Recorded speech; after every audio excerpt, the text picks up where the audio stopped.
आपका global studio में भी देख करके हाँ, आया और global and made in India. ये एक बहुत बड़ी और एक चीज और देखी मैंने 98% लोग यहाँ यंग हैं।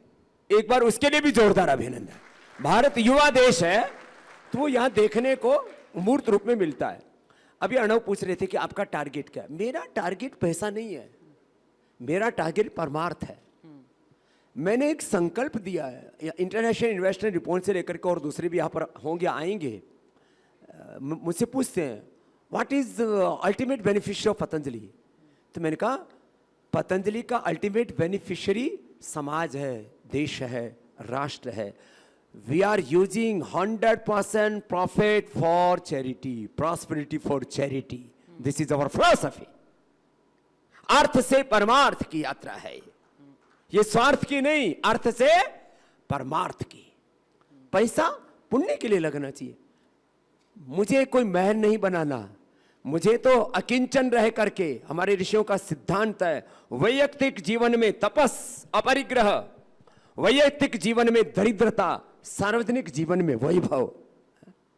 इसलिए तो हमारे यहां कहते हैं ना, तन में गरीबी मन में फकीरी दिल में दया राख जोए, संतरी संगत में बैठ मारी सुरता सांच कमाई जोए, हेली मारी निरब रही जोए, दुनियादारी ओ गणगारी जन भेद मत दी जोए, हेली मारी निरब रही जोए। तो ये दुनियादारी में बड़े ओगुण है, बड़ा उथल पुथल मामला है। सब यूं सोचते हैं अरे बाबा को कुछ नहीं चाहिए, फिर बाबा ये सब क्यों कर रहा है। मैंने कहा तेरे पेट में क्यों दर्द हो रहा है, स्वामी होकर के ये सब क्यों कर रहा है। मैंने कहा मैं 3 बजे उठ करके रात को 10 बजे तक मैं मेहनत करता हूं ना, मैं अपने आप को खपाता हूं ना, तेरे को परेशानी क्यों हो रही है।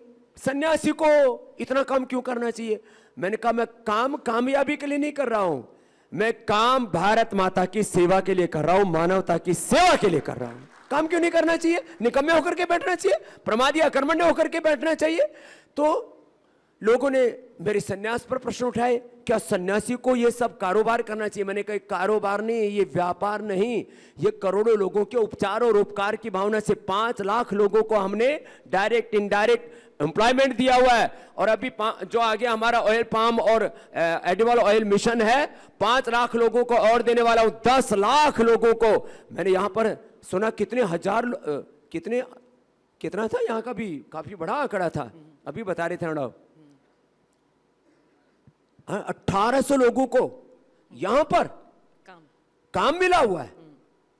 तो मैं 10 लाख लोगों को तो रोजगार दूंगा, 1 लाख करोड़ रुपए से ज्यादा पतंजलि को आगे लेकर के जाऊंगा। जब भारत की इकोनॉमी 5 ट्रिलियन की होगी और 50 ट्रिलियन की होगी तो उसमें एक आहुति स्वामी रामदेव और पतंजलि की भी होगी। ये सोच होनी चाहिए, तब बनेगी इकोनॉमी। 5 ट्रिलियन की और 50 ट्रिलियन की कुछ लोग बकवास करते रहते हैं। अच्छा कुछ लोग ऐसे हैं, मैंने देखा कुछ सोशल मीडिया के भी मेंढक हैं, कुछ फुदक फुदक करते रहते हैं, कुछ लोग इधर उधर बकवास करते हैं। भारत में कुछ भी अच्छा नहीं हो रहा, मतलब केवल अंधेरे की बात करते हैं, केवल निराशा की कुंठाओं की बात करते हैं। तो मैं तो एक सकारात्मक सोच के साथ आगे बढ़ता। और ज़रूरी भी है। आपने स्वामी जी जब ये बात करी, क्योंकि हम एक इंडिया इकोनॉमिक समिट कर रहे हैं, आप जब विदेश जाएं तो बहुत से लोग हैं जो वहाँ पतंजलि का इस्तेमाल अब विदेशों में करते हैं और देश में इसकी चर्चा है। तो जो यहाँ के भारत से बनी, भारत में उपजी इन चीज़ों को जब विदेशों में जब इसका इस्तेमाल होता है तो आपको लगता है कि वो असल में विकसित भारत है, क्योंकि अब made in India and make in India की डिमांड बाहर। ये देखो एक सोच है और ये देश में हमें सोच खड़ी करनी होगी। ये जुनून, कोई भी काम दुनिया में जुनून से होता है, उस जुनून के पीछे फिर पूरा एग्जीक्यूशन होना चाहिए, बैक एंड प्लानिंग होनी चाहिए, उसका अल्टीमेट कंक्लूजन क्या होगा वो सब होना चाहिए। लेकिन जुनून, शौर्य, वीरता, पराक्रम से कोई काम होते हैं। टोयोटा इतना बड़ा ब्रांड कैसे बन गया एक छोटे से देश का। सही बात। ह्युंडई छोटे सा, एक साउथ कोरिया में खुद गया हूं, एक छोटा सा देश, और आज से 50 साल पहले उसकी कितनी दरिद्रता का हालात थी। वहां से सैमसंग इतना बड़ा कैसे ब्रांड बन गया, ह्युंडई इतना बड़ा ब्रांड कैसे बन गया, और एप्पल इतना बड़ा ब्रांड कैसे बन गया। चलो तो अमेरिका है, वहां तो महासागर है। छोटे छोटे देशों के, यूरोप के कुछ छोटे छोटे देशों के इतने बड़े बड़े ब्रांड्स को हम देखते हैं। जब कोलगेट एक वर्ल्ड ब्रांड हो सकता है जिसमें केवल और केवल केमिकल्स हैं, तो दंत कांति वर्ल्ड ब्रांड क्यों नहीं हो सकता है। सही बात। ये सोच होनी चाहिए हमारी। तो ऐसे तो सैकड़ों, एलन मस्क को लोग बोलते हैं अब तो ट्रंप के साथ में एक बड़ी जोरदार गठजोड़ हो गया है और एक ही दिन में 250 लाख करोड़ रुपए उसका मार्केट कैप भी बढ़ गया और भी आगे पता नहीं क्या क्या होगा। लोग कहते हैं एलन मस्क उतने इतने ये कर दिया, इतनी टेक्नोलॉजी लिया है। हमारे पास वो टेक्नोलॉजी है, we will provide health for world. ये हमारे पास में ज्ञान है, विज्ञान है, प्रज्ञान है, अनुसंधान है। हम पूरी दुनिया को मधुमेह से मुक्त करेंगे, हम पूरी दुनिया को बीपी से, शुगर से, थायराइड से, अस्थमा से, अर्थराइटिस से, स्ट्रेस, एंजाइटी, डिप्रेशन से, कैंसर से बचाएंगे। कौन बचाएगा? हमारे पास में वो पूर्वजों की विरासत है जिससे हम पूरी दुनिया को स्वास्थ्य भी देंगे, समृद्धि भी देंगे, शांति भी देंगे। और युद्ध से नहीं, दुनिया बुद्ध से और शुद्ध होकर के योग से चलेगी। ये देंगे हम, ये है भारत की सॉफ्ट पावर। तो इस सोच के साथ हमें आगे बढ़ना पड़ेगा। जो हमेशा कुंठाओं में जीते रहते हैं और दूसरों की प्रगति से ईर्ष्या करते हैं, एक दूसरे की टांग खिंचाई करते रहते हैं, उससे देश आगे नहीं बढ़ेगा। तो हमें एक काम तो ये ईर्ष्या खत्म करनी पड़ेगी देश से। अरे दूसरे बढ़ रहे हैं, आप बढ़ने दो ना, अरे अच्छा होगा ना। और ईर्ष्या के साथ साथ हमें कुंठाओं से बाहर निकलना पड़ेगा।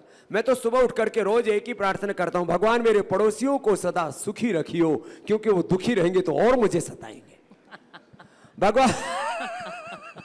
भगवान मेरे देशवासियों को सुखी रखियो, क्योंकि सबसे ज्यादा व्यक्ति जो है ना, वो अपने जो अड़ोस पड़ोस वाले ना, वो सबसे ज्यादा आपको दुखी रखते हैं। तो इसलिए हमारे यहाँ तो प्रार्थना ही यहां से शुरू होती है, सर्वे भवन्तु सुखिनः। सही बात है। और आपने जो थोड़ी देर पहले, मुझे लगता है इतने लोग यहाँ पर हैं, एक बार मैं पूछ ही लेती हूँ सबसे, मुझे लगता है कितने लोग हैं जिन्होंने पतंजलि का इस्तेमाल किया है? जरा एक बार हाथ खड़ा कर दीजिए, देखिए। अब देख लीजिए सर, पूरा ऑडिटोरियम हाथ हटा कर है। कोई ना कोई अब बताइए मुझे। दंत कांति, किसी ने केश कांति, किसी ने हनी, किसी ने च्यवनप्राश, किसी ने आंवला एलोवेरा, किसी ने गिलोय। कोरोना में तो गिलोय का। एक बात बताऊं आपको, कोरोना में भी मुझे पर बहुत प्रश्न चिन्ह लगाए गए। इस देश में यदि योग, आयुर्वेद और गिलोय ना होता, लोग जो है देसी काढ़ा ना पीते, तो करोड़ों लोगों की लाशें बिछ गई होती। लोग बकवास कुछ भी करते रहे, लेकिन ये दुनिया बचेगी तो भारत से बचेगी। और एक लास्ट बात इस संदर्भ में कह देता हूं, लोग कहते हैं पूरी दुनिया में ईसाई इतने, इस्लाम को फॉलो करने वाले इतने, 50 से ज्यादा देशों में सरिया और फलाने क्या क्या लागू है, इतने देश में इतने लोग कम्युनिज्म को फॉलो करते हैं। मैं कहता हूं वर्ल्ड के 200 से ज्यादा देशों में 500 करोड़ से ज्यादा लोग योग में, आयुर्वेद में और सनातन जीवन पद्धति में विश्वास रखते हैं। ये भारत के सनातन धर्म की सबसे बड़ी विजय। जोरदार अभिनंदन है इस सत्य का। कोई कुछ भी बकवास करता रहे, अब मोटू को पतला पतंजलि करेगा। बहुत वो भी चुका है। सनातन मूल्यों पर चल करके ही दुनिया बचेगी। ये सनातन धर्म की विश्व विजय की जो बात होती है ना, कुछ लोग ये विश्व गुरु भारत, ये परम वैभवशाली भारत, ये जगत गुरु भारत, ये 5 ट्रिलियन, ये 10 ट्रिलियन, ये 30 ट्रिलियन डॉलर की जो इकोनॉमी का 2047 तक अमेरिका से बड़ी अर्थव्यवस्था भारत को बनाने का जो सपना है, तो उसके लिए बहुत से लोग बहुत जो है फूहड़ तरीके की, घटिया तरीके की बातें करते हैं। लेकिन आखिर पूरी दुनिया को हम एक दृष्टि से नहीं, हम धर्म भी देंगे, पूरी दुनिया को अर्थ भी देंगे, हम पूरी दुनिया के सत्य संकल्पों को भी पूर्ण करेंगे और पूरी दुनिया पूर्णता की, तृप्ति की अनुभूति कैसे करें। हमारी 2 तरह की यात्रा, आत्मनिर्माण की और आत्मनिर्वाण की। अब ये बड़े बड़े हिंदी के शब्द बोल दिए मैंने, थोड़ी इंग्लिश कमजोर है मेरी।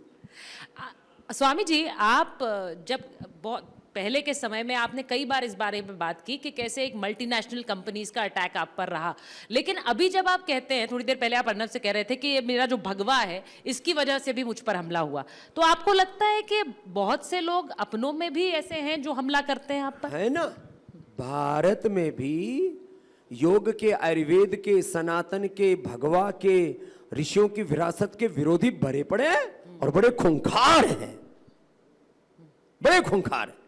उनको खौफ लगता है स्वामी राम, अरे ये भगवा गया। अरे मैंने गांव की भाषा में बोलूं तो हमने एक बार बोल दिया था, फिर वीडियो वायरल हो गया। मैंने भाई उनका क्या बिगाड़ा ये बताओ। गांव की भाषा में बोलो, उनकी खूड खोद दिए, कि उनकी भैंस खोल ली, कि उनकी पूंछ पाड़ दी, क्या काम कर दिया भाई? क्यों परेशान है भाई? मैंने तुम्हारा बुरा क्या किया है? तो बात खाली यहां तक नहीं है, ये पूरा नैरेटिव है इस देश के अंदर, और वो यहां से नहीं चल रहा है। उनको कहां से चल रहा है? मिडिल ईस्ट के तेल और गैस के इस्लामिक देशों के पैसे आ रहे हैं, उनके यूरोप के और चर्च के भी पैसे आ रहे हैं, किसी को चाइना से पैसे आ रहे हैं। अब स्वामी रामदेव को तो एक कौड़ी चाइना से नहीं आएगी, क्योंकि मैं तो कम्युनिज्म वाला हूं नहीं, मैं तो स्पिरिचुअलिज्म वाला हूं, नेशनलिज्म वाला हूं। मुझे कोई मिडिल ईस्ट से, कोई यूरोप से तो उस तरह से मदद नहीं मिलेगी जैसे 1 लाख करोड़ रुपए से ज्यादा कुछ कानूनी कुछ गैर कानूनी आ रहा था, इस्लाम को बढ़ाने के लिए, ईसाइयत को बढ़ाने के लिए, कम्युनिज्म को बढ़ाने के लिए 1-1 लाख करोड़ रुपए अलग अलग सोर्सों से आ रहा था। स्वामी रामदेव किसी की बैसाखियों पर खड़ा नहीं हुआ, इस देश के करोड़ों लोगों के विश्वास पर खड़ा हुआ है। वहां तो ज़कात देते हैं, वहां तो अलग अलग प्रकार के बहुत सी बातें आती हैं। मुझे कोई दिक्कत नहीं है, इस्लाम वाले इस्लाम को बढ़ाएं, अपने मदरसों को बढ़ाएं, मस्जिदों को बढ़ाएं, अपने चर्चों को बढ़ाएं, अपने धर्मांतरण का कार्य भी कर रहे हैं, वो सब करते रहे। अरे तुम्हारे ऊपर हमने एक भी व्यक्ति का मजहब नहीं बदला। वो थोड़ी सी सेवा करते हैं, डिस्पेंसरी चलाते हैं। मदर टेरेसा जी का मैं सम्मान करता हूं उनकी सेवा के लिए, लेकिन मदर टेरेसा ने यह धर्म परिवर्तन किया कि नहीं किया? जब उनको भारत रत्न दिया जा सकता है तो मैं उससे 100 गुना ज्यादा भारत माता का रत्न हूं। मैंने उनसे 100 गुना ज्यादा सेवा की इस देश में, लेकिन उनको भारत रत्न मिलेगा क्योंकि उनके ऊपर टैग एक दूसरा लगा है ना। ये मामला गड़बड़ है। स्वामी रामदेव ने मजहब नहीं बदला किसी का, और मेरा मजहबी एजेंडा भी नहीं है। मेरा एजेंडा भारत माता की सेवा है। मैंने किसी को कभी भी किसी धर्म के अंदर मैंने कभी सुना कि स्वामी रामदेव ने किसी को मुसलमान को हिंदू बना दिया, ईसाई को किसी को हिंदू बना दिया? और करोड़ों लोग योग आयुर्वेद को फॉलो कर रहे हैं। मैं किसी को मजहबी व्यक्ति बनाने में विश्वास नहीं करता, मैं तो इंसान को इंसान बनाने में विश्वास रखता हूं। और फिर भी लोग प्रश्न करते, करने तो क्या फर्क पड़ता है? तो स्वामी जी, ये तो पूंजी है आपकी। मुझे लगता है आप जब कहते हैं कि इतने लोगों को आपने योग दिया और कितने लोगों को आपकी पतंजलि के सामान से फायदा भी हुआ, तो मुझे तो यहाँ पे बैठे सब लोग जब हाथ खड़ा कर रहे हैं कि वो पतंजलि के प्रोडक्ट्स यूज कर रहे हैं, तो आप सोच लीजिए और कहाँ जाए। आपको तो यहीं से गाली मिल रही है। मेरे साथ कितनी बार योग कर चुकी है, अभी तो वैसे ज्यादा मोटी तो नहीं हुई है, लेकिन अब जो है जब रिपब्लिक बढ़ रहा है तो थोड़ा बहुत तो बढ़ेगी सुचरिता भी। लेकिन जो है ये खुद भी मैं तो देखता हूं, जितने भी एंकर हो ना, सब एलोवेरा जेल लगाया करो, नहीं तो मेकअप करने के बाद चमड़ी खराब हो जाएगी। अच्छा, ये वाला स्वामी जी सेशन अलग से करेंगे, ये वाला सेशन अलग से करेंगे बाद में। क्योंकि यहाँ पर जो बहुत सारे लोग आपको सुनने आए हैं, मुझे लगता है कि उनकी उत्सुकता इस बात से भी है कि जो भारत में जो एक तरह से अपना काम शुरू करते हैं, और आप एक बहुत बड़ी प्रेरणा है उनके लिए, क्योंकि आप हमेशा कहते हैं कि भाई राष्ट्र प्रथम रखकर आगे काम जीरो से स्टार्ट किया, जीरो से स्टार्ट करा। जब मैं हरिद्वार गया, मेरे पास चढ़ने के लिए एक साइकिल भी नहीं थी, ना स्कूटर था, ना कोई गाड़ी थी, लेकिन एक हौसला था, एक विजन था, और उसको एग्जीक्यूट करने के लिए मैंने 18 घंटे काम किया। पिछले 50 वर्षों से एक दिन भी मैंने छुट्टी नहीं की है। छुट्टी की छुट्टी, नो रेस्ट। मैं कहता हूं आराम हराम है, कार्यांतर ही विश्राम है। चरई वेती स्वस्थि पंथा मनुचरी में सूर्य चंद्रमसा भी, यही जीवन है। मुझे एक बात बताइए, जब आप ये कहते हैं, क्योंकि जो देश के प्रधानमंत्री हैं उनके बारे में भी यही बात कही जाती है कि चरई वेती, वो बिना रुके बिना थके काम करते हैं।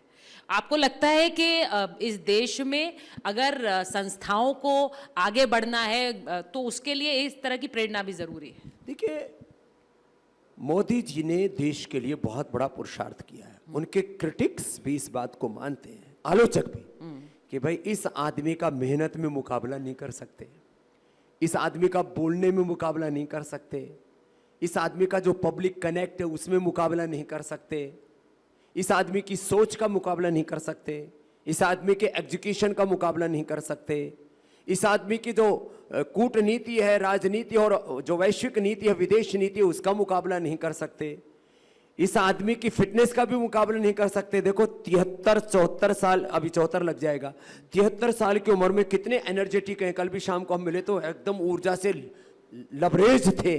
तो मैंने कहा जब इतनी सब चीजों में मुकाबला नहीं कर सकते तो मुकाबला करोगे किस में? तो लोग व्यर्थ में आलोचना करते हैं। देखो, मोदी जी का व्यक्तित्व जैसे एक हिमालय जैसा, अरे अपने व्यक्तित्व बढ़ाओ ना और पुरुषार्थ करो। देखो, आलोचना करते करते राहुल गांधी जी ने एक भारत यात्रा की, तो जितना उन्होंने पुरुषार्थ किया उनको फल मिल गया। तो वो सीखे ना मोदी जी से, भाई उन्होंने यात्रा की, कुछ तो फल मिला ना उनको। पुरुषार्थ सभी को फलता है।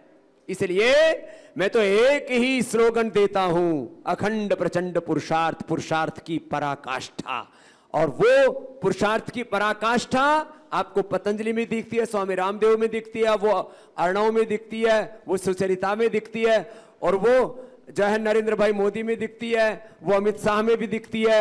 और जितना जितना मैं तो पक्ष विपक्ष के बीच में कहता हूं, मैं तो विपक्ष शब्द को ही पसंद नहीं करता, प्रतिपक्ष शब्द को मैं ज्यादा प्रश्रय देता हूं और निष्पक्ष होकर के बात कहता हूं। सब मिलकर पुरुषार्थ करो, इसमें भूल जाओ कौन लीड जो है रूलिंग पार्टी में है, कौन अपोजिशन में, पक्ष विपक्ष प्रतिपक्ष, इन सब से को भूल करके देश को आगे बढ़ाओ। मुझे लगता है आज जिस सेशन के बाद वो पुरुषार्थ यहाँ बैठे सब में नजर आएगा, क्योंकि आपके जो प्रेरणादायक शब्द हैं वो उन तक सब तक पहुंचे हैं। बहुत बहुत धन्यवाद स्वामी जी इस बातचीत के लिए।